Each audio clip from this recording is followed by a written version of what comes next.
সর্দার সাহেব এবার আপনাকে বলি, ও সর্দার সাহেব এবার আপনাকে বলি, আপনি দেখতে পাচ্ছেন আপনাদের গ্রামে গান বাজনা বাজছে, অমুক পরিবারের বিবাহে গান বাজনা বাজলো, অমুক পরিবারের বিবাহে গান বাজনা বেজেছে, এরপরে সর্দার আপনি বিবাহ পড়াতে গেছেন, এরপরে ক্যাশিয়ার গিয়েছে, এরপর আপনাদের গ্রামে দায়িত্বশীল তারা সবাই গেছে, আপনি কি মনে করেছেন আল্লাহ জিজ্ঞাসা করবেন না?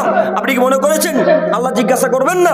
প্রথম বাক্যে একটা হাদিস পেশ করেছিলাম, আলা কুল্লুকুম রাইন, প্রত্যেকটা মানুষ প্রত্যেকের জন্য দায়িত্বশীল, কুল্লুকুম মাসউলুন আন রায়াতিহি, প্রত্যেকটা মানুষকে তার দায়িত্ব সম্পর্কে জিজ্ঞাসা করা হবে।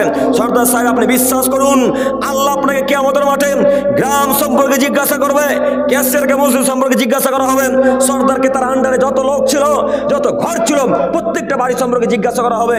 সেদিন আল্লাহ যদি বলে, ও সর্দার সাহেব আপনাদের মশামারা গ্রামের বিবাহে যে গান বাজনা বাজছিল, বিবাহ পড়াতে গিয়েছেন কেন? তখন সর্দার সাহেব আপনি কি উত্তর দেবেন? তখন কি বলবেন? আল্লাহ আমি তো জানতাম না যে গান বাজনা হারাম, আল্লাহ আমি তো জানতাম না গান বাজনা হারাম, এই জন্য বিবাহ পড়াতে গিয়েছি। এই কথা পূর্বের নয়, আবার আল্লাহ বলবেন কাযাবতা, তুমি মিথ্যা বলছো। সম্মানিত দিনী ভাই বোন, সর্দার সাহেব আমি আপনাকে অপমান করতে আসিনি, সর্দার সাহেব আমি আপনাকে অপমান করতে আসিনি, আমি আপনার দিনী ভাই, আমি আপনার ছেলের মতো, আমি আপনার ভাইয়ের মতো আপনাকে আমি অনুরোধ করে যাচ্ছি, এই সর্দারকে মসজিদে রাখা যাবে না, এই ক্যাশিয়ার মসজিদে থাকবে না, এই সভাপতি মসজিদে থাকবে না।